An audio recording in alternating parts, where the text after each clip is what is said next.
It's really hard to find a Canadian who doesn't love Canadian astronaut Chris Hadfield.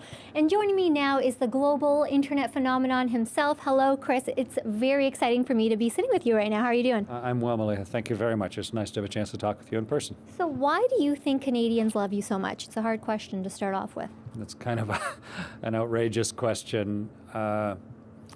Actually, I think people are interested in the stuff that I've done. Mm-hmm. I think that's the real key. It's nice to be, a celebrity, but what's important is what are you being celebrated for? Yeah. And I was 25 years in the Air Force. I was a test pilot. I was an astronaut, of course, and flew in space 3 times. And I think amongst all of that, the years of service and all of the things that came with it and sort of the doors that opened for other people, and maybe a little bit of the perspective on ourselves. I think it's an interesting sequence of events, and I'm glad people enjoy it. Now, you've really shown people space in a different way, using social media. Of course, you're known for your, music videos, Space Oddities. So why did you think it was important to give people that light?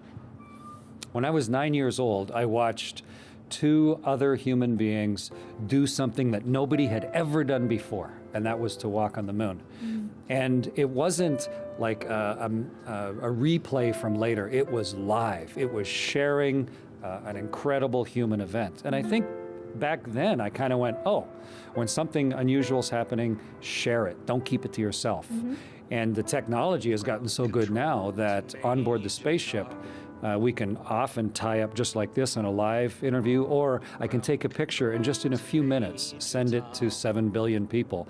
And I think it's what I learned as a kid, that if you're doing something rare or interesting or evocative, don't just keep it to yourself. Let other people share the wonder of the experience.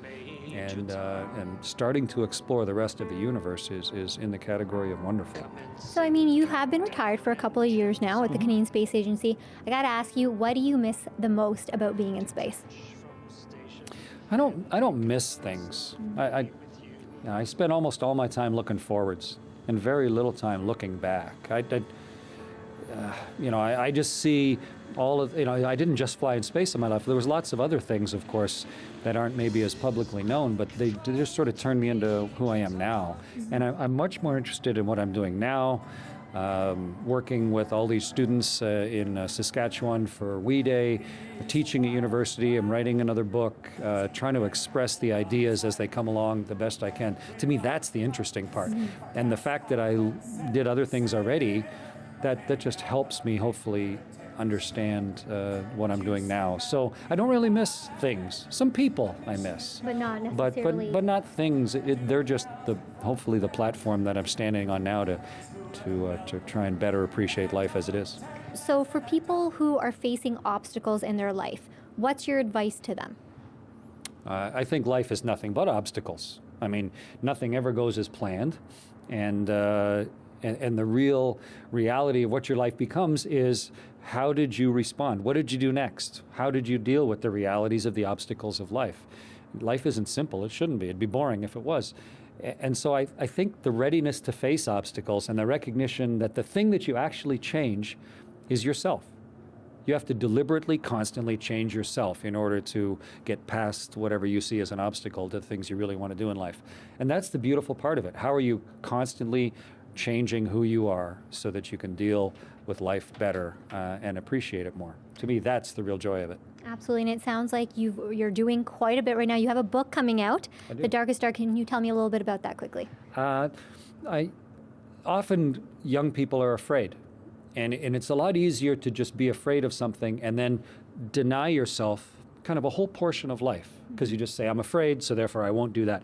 I think it's better to look into, why am I afraid of that? Is it really something worth being afraid of? And so we just chose the dark.